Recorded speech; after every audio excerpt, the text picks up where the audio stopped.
So I recently got myself the HX Stomp with a lot of reluctance. So this is not one of those videos where I say, wow, what a lovely unit and it's the greatest thing that ever happened to guitars or something like that. I got this unit with a lot of reluctance because I'm a self-proclaimed tube amp addict. And if you look at the gear only in my working table, and this is my temporary workstation, I have 3 tube amps, DIs, cabinet simulators, everything, an SM57 mic out there, everything to capture the sound of a tube amp.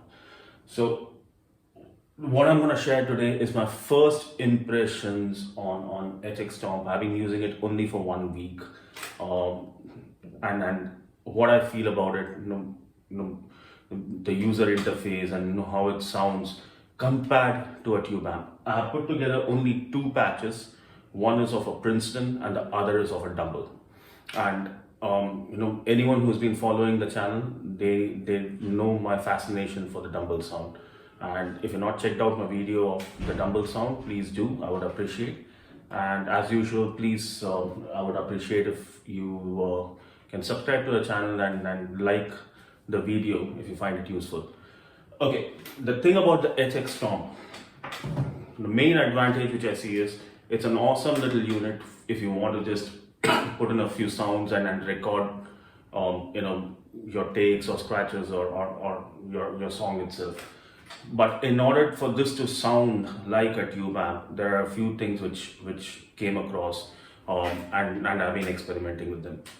Number one, you need to know your amps and you need to emulate what you want from the unit. And the great thing about the unit is it has given you the tools primarily to play around with that. The number one would be the tube sag. So anyone who's been playing a tube amp knows the tube behave in a different way, and it behaves differently in the same amp also. So you need to play around with the sag of the amp itself. And compression, there is no tube compression coming your way. So you have to kind of play with the compressor or at least adjust your playing accordingly, the dynamics accordingly.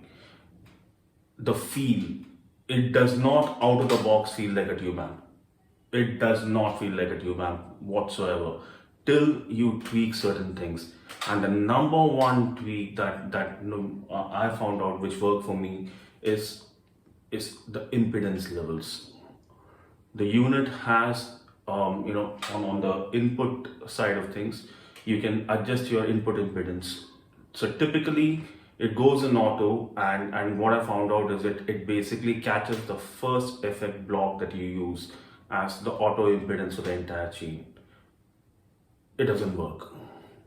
It doesn't work that way. So typically what I tend to do is I keep my impedance level at 1 mega ohm or a 230k.